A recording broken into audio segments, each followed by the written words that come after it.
Assalamualaikum warahmatullahi wabarakatuh.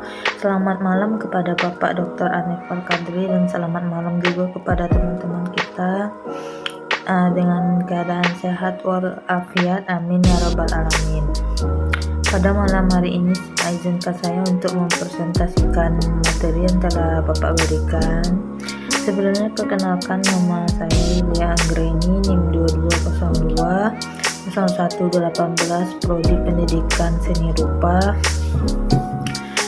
akan mempresentasikan video yang berjudul tentang bisnis model Canva. Saya akan menjelaskan sedikit materi tersebut.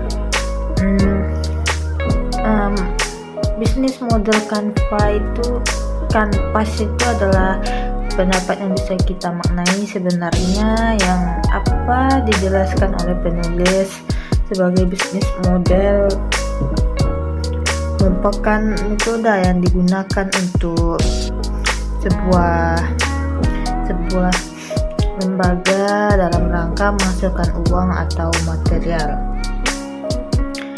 Di dalam merencanakan untuk menghasilkan keuntungan berupa materi atau uang dalam jangka panjang atau pendeknya model bisnis model usaha kanvas tersebut. Jadi itu keuntungan atau keuangannya ya. Jadi model bisnis akan memudahkan para perencana mengambil kebijakan atau keputusan perusahaan ketika melihat hubungan logis atau di antara komponen-komponennya dalam bisnisnya sehingga dapat dihasilkan untuk nilai-nilai bagi konsumen dan juga nilai bagi perusahaan. Nilai perusahaan kalau di sebuah restoran misalnya menawarkan sebuah makanan yang lezat, misalnya disajikan berkelas dengan harga yang tinggi pada segmen pasar tertentu.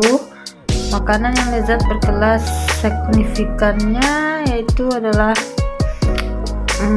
Margareta yang menegaskan bisnis pembantu. Para pemilik serta profesionalnya menggagaskan bisnis di tingkat abstrak kemudian mengujinya.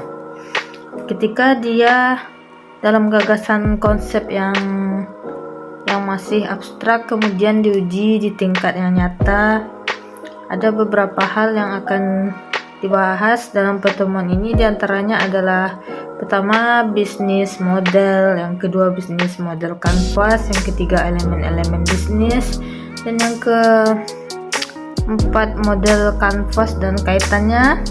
Elemen-elemen ini harus dikelola sedemikian rupa semaksimal mungkin dan untuk meningkatkan pendapatan dan keuntungan bisnis.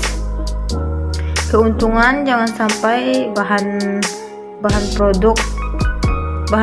baku produk atau kinerja yang tidak dimanfaatkan secara maksimal sebesar-besarnya hal yang akan kita miliki dalam konsep atau harus dimanfaatkan semaksimal yang kita bisa untuk kita lakukan. Jadi jangan setengah-setengah, atau sebuah bisnis model dapat memiliki dua jenis, yaitu pertama revenue transaksi dan yang kedua adalah revenue pengulang atau berulang.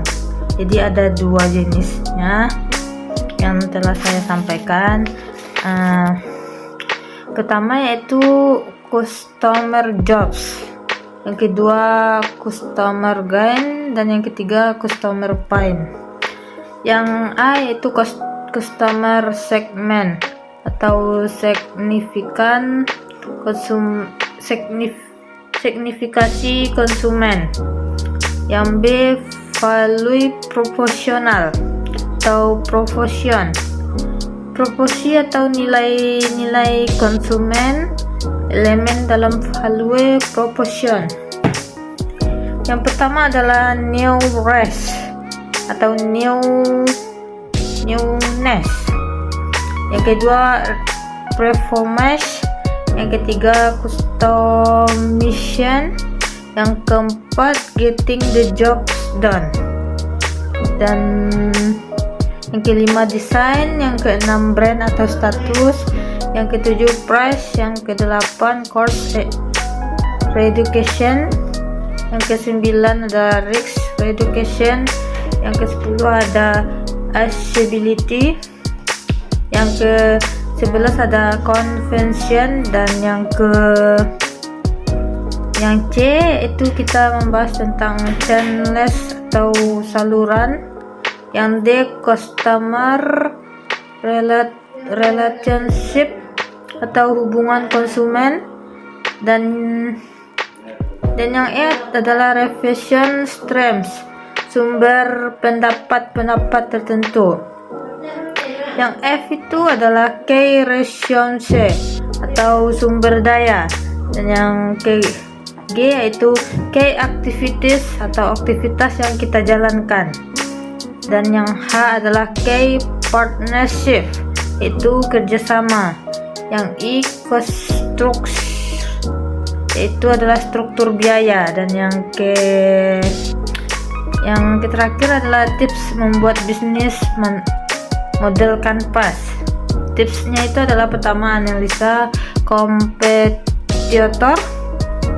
Dan yang kedua, mengurutkan elemen secara sistematis. Dan yang ketiga yaitu adalah hubungan tiap elemennya. Tiap elemen itu adalah ada mempunyai bisnis gitu, bisnis model kanvas, bisnis model banyak gitu ya, bisnis.